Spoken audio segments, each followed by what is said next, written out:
Hi, welcome everyone. Here we are starting the class of 10th standard. Just revise the concepts that you have learned in the last year. Yes, in the previous year you have learned the basic concepts of Java, is it? OOPS concepts like object, class, encapsulation, abstraction, inheritance, data types, different data types and its sizes. What are the looping constructs? How to write the syntax, or how to implement the conditional constructs in a program. These all you have learned, is it? Okay, all of you familiar to the term program. I hope everyone knows what is program. Yes, a program is a sequence of instructions given to the system to perform a predefined task, and it is written in programming language. So which programming language you have learned in the last year? Java. Okay, so this year also you are doing the same but in more detail. Let me ask you a question. Java belongs to which type of programming level language? Is it a high level language or low level language? All of you know well, it is a high level language. So what is a high level language? High level language means which is closer to humans and it's easier to write the programs. The types of language is known as high level language. Example Java, C++, C, is it? Okay, then what is low level language? Low level language means the language which is closer to the machine is known as low level language. Example, machine level language and assembly level languages. So machine level language means what is machine level language? Actually, machine can handle or understand only the machine level language or machine code.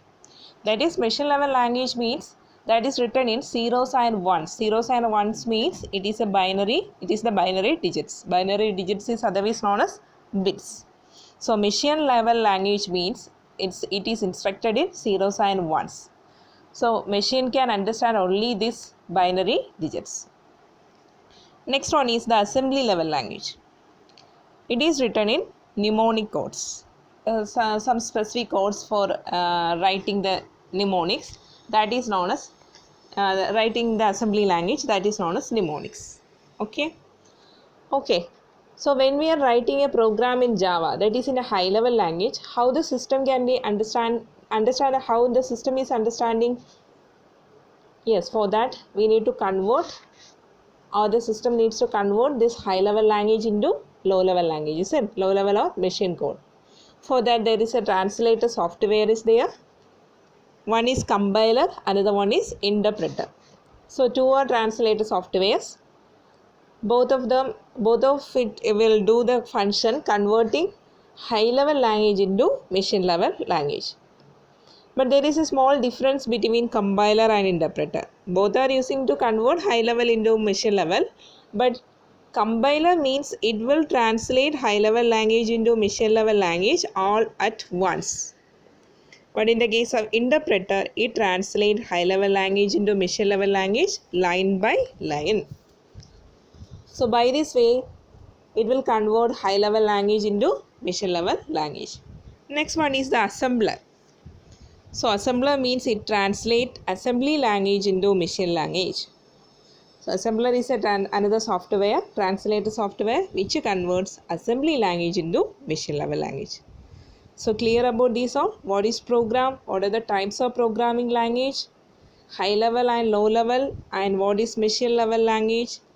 Assembly level language. What are the translator softwares and what is the function of these all? You know that, is it? You understood that. So 1 minute.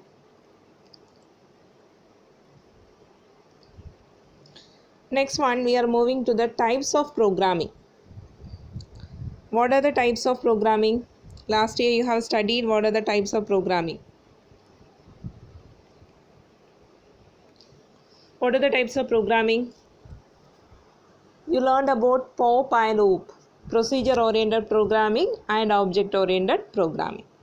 Procedure oriented programming means each program is divided into small parts that is known as functions or procedures. That is, it will focus on the procedure or the logical structure rather than the data.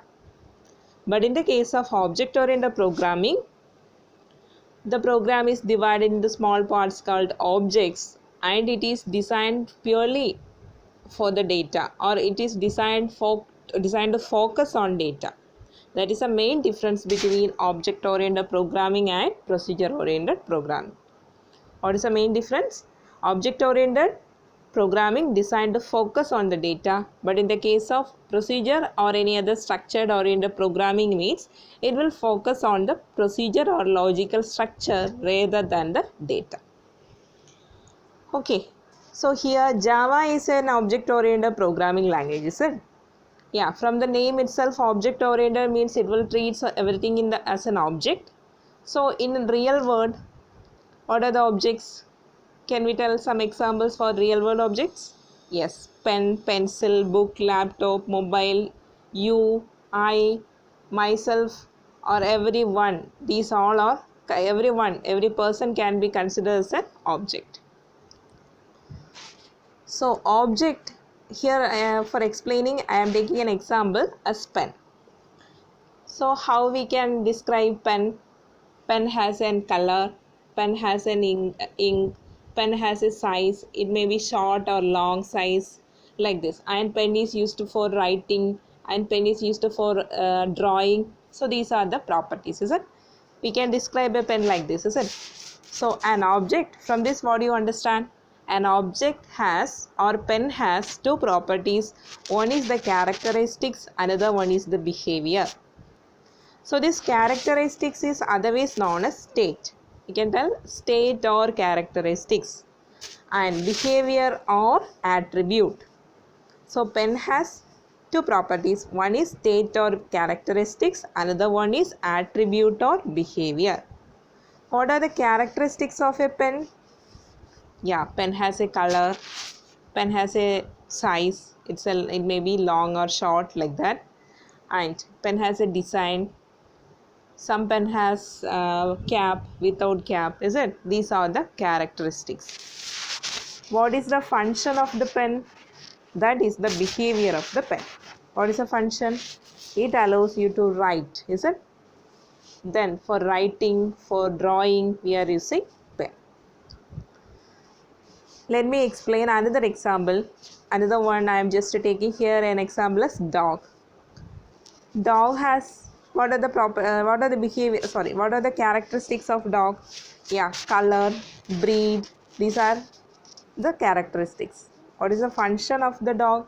Barking, walking, sleeping, eating, these are the function or the behavior. Understood? So what is an object? So we can consider these all as object. We consider these all as the object and explained in the examples. So what is an object? Object is an entity having specific characteristics and specific behavior. For the example of dog, it has specific characteristics. What are the characteristics of dog? Color, breed, is it? These are the characteristics. Behavior means the function. What is the function of dog? Barking, walking, sleeping. So an object is an entity having specific characteristics and behavior. So how to relate the real world object in the program? Yeah, just now we discussed about real world object. How we will relate this real world object into a program? By implementing a real world object in the form of software object. How to implement? Yeah, real world, just now we learned a real world object has two properties. One is state or behavior, another one is attribute or characteristics, is it? State or characteristics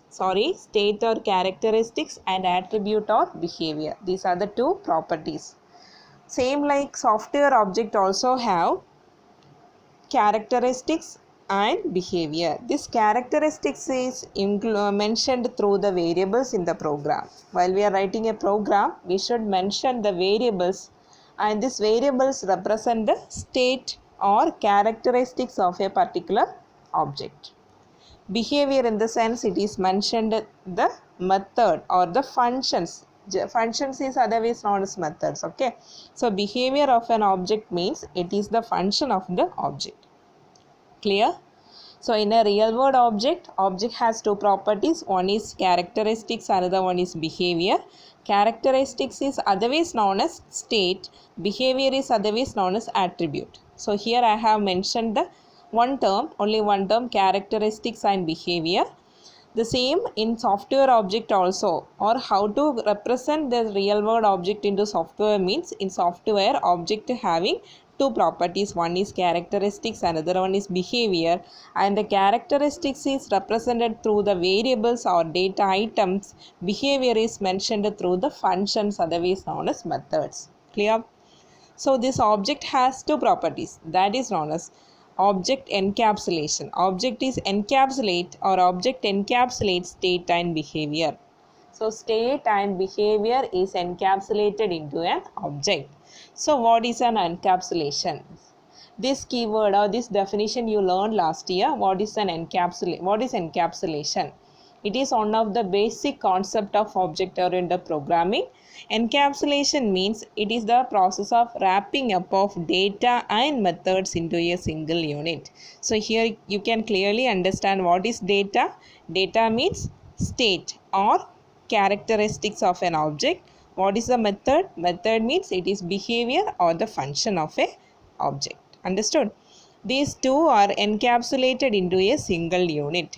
That is an object. So in an object, two cases are encapsulated, that is a data and method. So what is an encapsulation? It is the process of wrapping up of data and methods into a single unit. Okay, so we know what is an object and what is encapsulation, and object, what are the things a object encapsulated, that also we know, is it? What are the properties a object encapsulated? Next, when the objects need to interact with other one, we are creating so many objects, and how the object will interact with each other, that is the question. For that, another one concept is there, message passing. That is known as message passing. Objects need to interact with one another, they pass data to one another, is known as message passing. So what is a message passing? What is message passing? Message passing means objects interacting with each other through messages. Example, in a class, consider your class teacher. Your class teacher needs to know the mark of other subject. How the class teacher get that mark of other mark from other subject? Through the communication. How she communicate through messages or any through the communication, is it? Yeah, like that, or through the message. Here they are communicating like that. In software field also, in a program also, when we are creating multiple objects, how they are communicating with one another through the message. So this concept is known as message passing. Understood? Okay, these are the points today we just learned. What are the points? Just let's revise today's class. What is a program? What are the types of programming language? High level language and low level language. Compiler, interpreter, assembler are the three translator softwares to convert high level or assembly language into machine language. Then different types of programming languages, different types of programming in the sense structure oriented programming or procedure oriented programming, and object oriented programming. What is procedure oriented programming? What is object oriented programming? These are all the things we have learned. Then what is the last one? What about object? What is an entity? How it links to the real world object? What are the properties? Is it? How the object is encapsulated? What is an encapsulation? And how the objects interact with each other. These are the things today we have learned. So all of you have to write the notes. Just to take these all in the notes and learn these all points. This is the first chapter of your syllabus. So just a brief revision of last year. That's only the brief revision. In the next chapter we will discuss about the class. Today we discussed only about the object. Next class we are going to discuss about the class. Thank you. Hope everyone understood.